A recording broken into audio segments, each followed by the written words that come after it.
1857 के स्वतंत्रता संग्राम की पहली धमक। जी हाँ, 19 मार्च 1857 के दिन की भारतीय इतिहास में बहुत अहमियत है। मातृभूमि की बलि देवी में प्रथम आहुति डालने वाले हैं मंगल पांडे। उन्होंने अपने खून से आज़ादी की सुदृढ़ नींव डाली। मंगल पांडे भारतीय क्रांति के अग्रदूत कहे जाते हैं। अंग्रेज़ों ने जो अमानुषिक अत्याचार किए, उनकी कहानी अत्यंत लोमहर्षक है। लोमहर्षक मतलब रोंगटे खड़े कर देने वाली है। अंग्रेज़ों ने किसी को भी नहीं छोड़ा।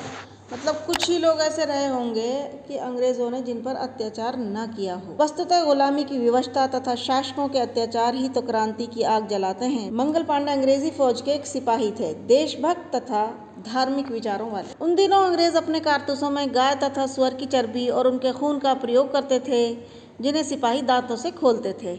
हिंदुओं के लिए जिस प्रकार गाय का मांस खाना पाप माना जाता है, उसी प्रकार मुसलमानों के लिए सुअर का मांस खाना मना है।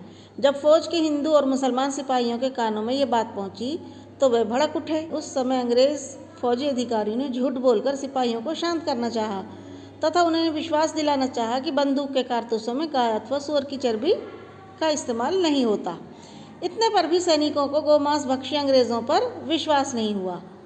विद्रोह तथा असंतोष की भावना उनके दिलों में पलती तथा बढ़ती रही। इस प्रकार क्रांति पैदा करने वाले अन्य सैकड़ों आर्थिक, सामाजिक तथा राजनीतिक कारणों में ये एक धार्मिक कारण भी जुड़ गया था तथा अब इन सब कारणों ने मिलकर फिरंगियों के प्रति घृणा, विद्वेष और असंतोष की आग भड़का दी।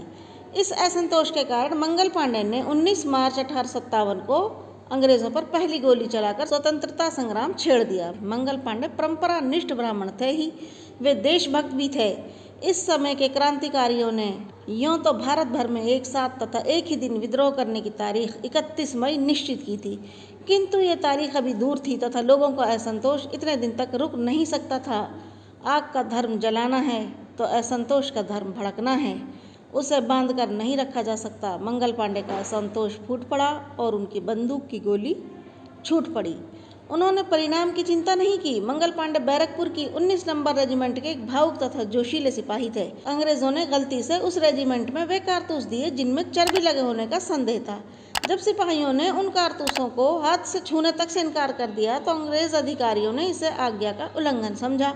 भावी आशंका के भय से उन्होंने हुक्म दिया कि 19 नंबर रेजिमेंट के सभी हथियार छीन लिए जाएं। सिपाहियों ने अपने को अपमानित महसूस किया।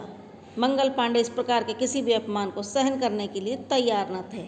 ये बात विद्रोह के लिए निश्चित की गई 31 मई की तारीख से कई मास पहले की है। मंगल पांडे ने सोचा, जब विद्रोह ही करना है तब इतनी देर क्यों, और उन्होंने अपनी तरफ से विद्रोह का बिगुल बजा दिया। उन्होंने अब अपने मुखिया वजीर अली खां की परवाह नहीं की, जिनके नेतृत्व में पहले ही से बैरकपुर की रेजिमेंट विद्रोह में भाग लेने की शपथ ली जा चुकी थी।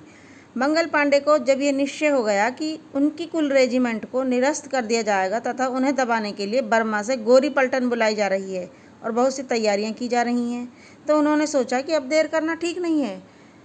तय की गई तारीख तक शायद उनकी रेजिमेंट ही ना रहे। यह सोचकर मंगल पांडे ने अपनी बंदूक उठा ली, उसमें गोली भर ली और फिर उस मैदान में अकेले ही गए जहाँ फौजी परेड हुआ करती थी। उन्होंने बैरकपुर के अपने अन्य साथियों को अपने साथ चलने के लिए कहा।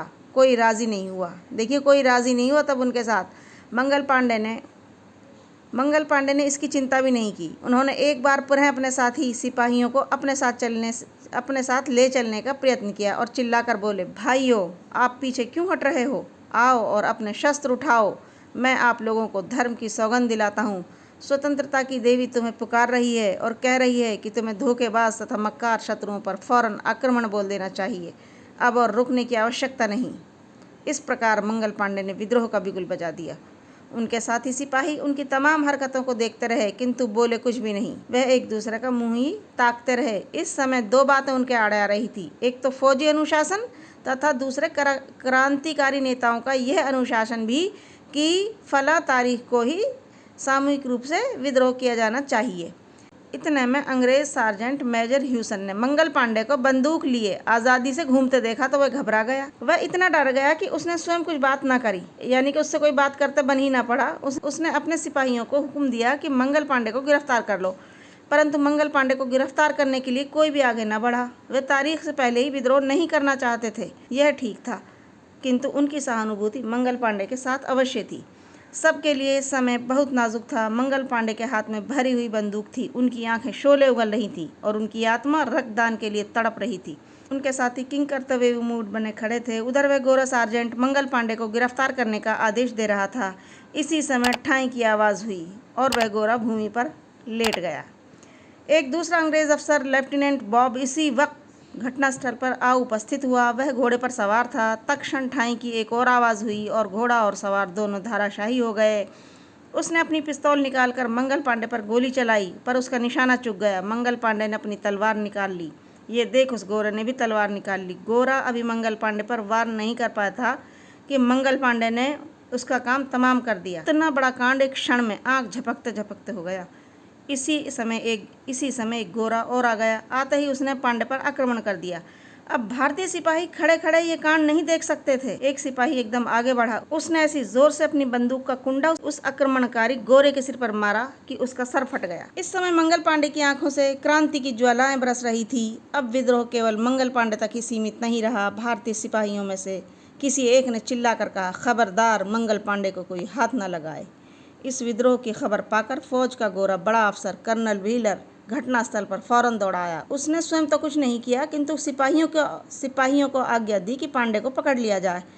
उसी समय भीड़ में से ये आवाज़ आई, हम ब्राह्मण देवता का बाल भी बांका न होने देंगे। जब उसने देखा कि अंग्रेज़ों की लाशें पड़ी हैं और मंगल पांडे रक्त में नहाया खड़ा है, तब वह चुपचाप अपने बंगले लौट आया। मंगल पांडे अब हाथ फटकारते हुए कह रहे थे, भाइयों, बगावत करो, बगावत करो, अब देर करना उचित नहीं। देश को तुम्हारा बलिदान चाहिए। पर सिपाही किसी झिझक के कारण अब भी आगे नहीं बढ़ रहे थे। अब जनरल हियरे अंग्रेज सेना के साथ आया। मंगल पांडे ने देखा कि उनसे लड़ने के लिए गोरी पलटन की एक टुकड़ी आ पहुंची है। तब भी भारतीय सिपाही आगे नहीं आ रहे हैं। उन्होंने स्पष्टतः ये समझ लिया कि उन्हें अब अवश्य ही पकड़ लिया जाएगा। फलतः उन्होंने अपनी बंदूक अपने सीने की ओर तानी तथा घोड़ा दबा दिया। वे नहीं चाहते थे कि अंग्रेज उन्हें जिंदा पकड़े और उनकी दुर्गति करे। दुर्भाग्य की बात यह थी कि उनकी गोली ने भी उनका पूरा साथ नहीं दिया। गोली ने उनके सीने में घाव अवश्य कर दिया, जिसमें पहले से ही अनेक घाव थे। मंगल पांडे जब अपनी ही गोली खाकर जमीन पर गिर पड़े, तब फिर उस अफसर ने उन्हें जान से नहीं मारा। उन्हें उठाकर फौजी अस्पताल ले जाया गया। मंगल पांडे अपनी गोली से मरे नहीं, वे घायल अवश्य हो गए थे। थोड़े दिनों के उपचार से वे ठीक भी हो गए। अब उन पर फौजी अनुशासन भंग करने तथा हत्या करने का मुकदमा चलाया गया। उनसे पूछा गया कि तुम्हारे और साथी कौन कौन हैं। उन्होंने किसी भी साथी का नाम नहीं लिया। साथ ही उन्होंने ये भी स्पष्ट कर दिया कि जिन अंग्रेजों पर उन्होंने गोली चलाई, उनसे उनका कोई बैर नहीं था। झगड़ा व्यक्तियों का नहीं, दो देशों का है। हम नहीं चाहते कि दूसरों के गुलाम बनकर रहें। फिरंगियों को हम अपने देश से निकाल देना चाहते हैं। अब अंग्रेजों ने मंगल पांडे को फांसी देने का फैसला किया। 8 अप्रैल 1857 को मंगल पांडे को फांसी देने के लिए कोई व्यक्ति नहीं मिला। कलकत्ता से 4 जल्लादों को लाया गया, जो ये न जानते थे कि फांसी किसे देनी है। उस दिन से अंग्रेज़ हर बागी सिपाही को पांडे के नाम से पुकारने लगे।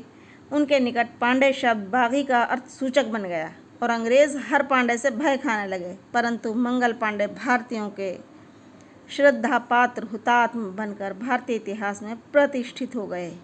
मंगल पांडे का नाम भारतीय इतिहास में अमर हो गया। मंगल पांडे पहले व्यक्ति थे जो 1857 की क्रांति में शहीद हुए थे।